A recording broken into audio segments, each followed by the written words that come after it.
വിചാരിച്ച ഇത് കളയുന്നോ? ഞാൻ കളയൂല. ഇങ്ങനെ കളയുന്ന കുറേ ആൾക്കാരെ ഞാൻ കണ്ടിട്ടുണ്ട്. അവർക്കൊക്കെ സഹായമാവുന്ന ഒരു കാര്യം ഞാൻ കാണിച്ചു തരാം. നിതിൻ, എനിക്ക് ഈ അടുക്കള വേസ്റ്റ് ഒന്ന് സുരക്ഷിതമായ ഒരു സ്ഥലത്ത് നിക്ഷേപിക്കണം. അതിന് പറ്റിയ എന്തോ ഒരു കണ്ടുപിടുത്തം നിങ്ങൾ നടത്തിയിട്ടുണ്ടെന്ന് ഞാൻ അറിഞ്ഞു. കാണാൻ പറ്റുമോ?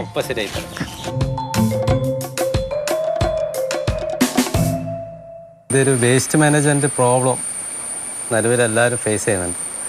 അപ്പോൾ അതിനൊരു പരിഹാരം എന്നുള്ള രീതിയിൽ ഒരു 7 വർഷമായിട്ട് ഇതിൻ്റെ പുറകെ തന്നെയാണ്. കുറേ മോഡലുകൾ ചെയ്ത് ഒരുപാട് പരാജയങ്ങൾ ഉണ്ടായിരുന്നു. അപ്പോൾ അതെല്ലാം കഴിഞ്ഞിട്ടാണ് ഈ മോഡൽ ഇറങ്ങിയത്. അപ്പോൾ അതോടുകൂടി പാറ്റൻറ്റിന് അപേക്ഷിച്ച് പാറ്റൻറ്റ് കിട്ടിയിട്ടുണ്ട്. ഇപ്പോൾ കേരള ശുചിത്വ മിഷൻ്റെ അംഗീകാരം കഴിഞ്ഞ 2 വർഷമായിട്ട് ഇപ്പം കിട്ടിയിട്ടുണ്ട്. കേരള സർക്കാർ അംഗീകാരം കിട്ടിയതിന് കൊണ്ട് തന്നെ എല്ലാ പഞ്ചായത്തുകളിലും ലോക്കൽ ബോഡി പഞ്ചായത്തുകളിലെല്ലാം നമ്മൾ സാധനം സപ്ലൈ ചെയ്യുന്നുണ്ട് സബ്സിഡിയോടുകൂടി. 25 വർഷമെങ്കിലും വീട് നിൽക്കുന്ന രീതിയിൽ അത്രയും ക്വാളിറ്റിയിൽ നമ്മൾ ചെയ്യണമെങ്കിൽ അതിൻ്റെ മെഷീനറിക്കൊക്കെ ഒരുപാട് കോസ്റ്റ് വരുന്നുണ്ട്. അപ്പോൾ നമുക്ക് അത്രയൊരു പൈസ ഇൻവെസ്റ്റ് ചെയ്യാനില്ലാത്തതിനെ കൊണ്ട് നമ്മൾ ഇവിടെ തന്നെ സ്വന്തമായിട്ട് ചെയ്താണ് ഈ മെഷീനറീസ് എല്ലാം. നിലവിൽ വരുന്ന ചിലവിൻ്റെ 10% മാത്രമേ ചിലവ് വന്നിട്ടുള്ളൂ. വെയിറ്റ് കുറവല്ലേ? അല്ല, ഇത് ലൈറ്റ് വെയിറ്റ് ആണ്. ഇത് മണ്ണിലാണ് ഫിക്സ് ചെയ്യേണ്ടത്. മണ്ണിൽ നമ്മളൊരു 5 ഇഞ്ച് ആഴത്തിൽ ഇത്ര ആഴത്തിൽ മണ്ണിൽ കുഴിച്ചിടണം. ഡെയിലി 1 കിലോ ഫുഡ് വേസ്റ്റ് വരെ ഇതിലിടാം. അപ്പോൾ നമ്മൾ ആദ്യത്തെ ഒരു 8 മാസക്കാലം ഒരു ടാങ്ക് ഉപയോഗിക്കാം. ഇതിപ്പോൾ ഡെയിലി 2 കിലോ വേസ്റ്റ് ഇടുകയാണെങ്കിൽ ഒരാഴ്ച കഴിഞ്ഞാൽ ഇതിലൊരു ബ്ലാക്ക് സോൾജർ ഫ്ലൈ എന്ന് പറഞ്ഞ ലാർവ് ഒരു പ്രാണിയുണ്ട്.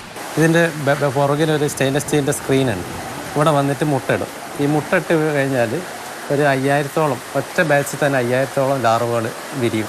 എന്ത് മാലിന്യം ഇട്ടാലും നമ്മൾ കഴിക്കാൻ പറ്റുന്ന എന്ത് ഭക്ഷണ വേസ്റ്റ് ഇട്ട് കഴിഞ്ഞാലും ഈ ലാർവകൾ ആ സെക്കൻഡുകൾ അല്ലെങ്കിൽ മിനിറ്റുകൾക്കകം തിന്ന് തീർക്കും. ഇതിൻ്റെ കൂടെ ഒരു ബാക്ടീരിയ പൗഡർ ഉണ്ട്, ഒരു കൈപ്പിടിയിൽ ഇടുക. അപ്പോൾ ഇതിൻ്റെ ഉള്ളിൽ ഒരു എയർ വെൻ്റ് ഉണ്ട്. അപ്പോൾ നമ്മൾ നടുഭാഗത്തെ ഫുഡ് വേസ്റ്റ് എല്ലാം ഈ ഡയറക്റ്റ് ചെയ്ത് ബൈപ്പാസ് ചെയ്ത് മണ്ണിലേക്ക് പോകും. ഇതിൻ്റെ ലിക്വിഡെല്ലാം മണ്ണിലേക്ക് നേരിട്ടാണ് പോകുന്നത്. സെക്കൻഡ് ടാങ്ക് ഏകദേശം ഒരു 10 മാസം കൊണ്ട് നിറയും. അപ്പം ഈ ഫസ്റ്റ് ടാങ്കുള്ള കമ്പോസ്റ്റ് ഏകദേശം 3-1 ചുരുങ്ങിയിട്ടുണ്ടാവും. ഇത്രയും നമുക്ക് കമ്പോസ്റ്റ് ഉണ്ടാവും. പിന്നീട് നമ്മൾ സൈഡിൽ ഈ ഡോറ് തുറന്നിട്ടിട്ട് കമ്പോസ്റ്റ് നമുക്ക് കളക്ട് ചെയ്യാം. ഇങ്ങനെ ഫുള്ളി കമ്പോസ്റ്റ് കളക്ട് ചെയ്ത് വീണ്ടും നമുക്ക് ഇത് റീയൂസ് ചെയ്യാം. ഇങ്ങനെയാണ് ഇതിൻ്റെ ഒരു പ്രവർത്തനം.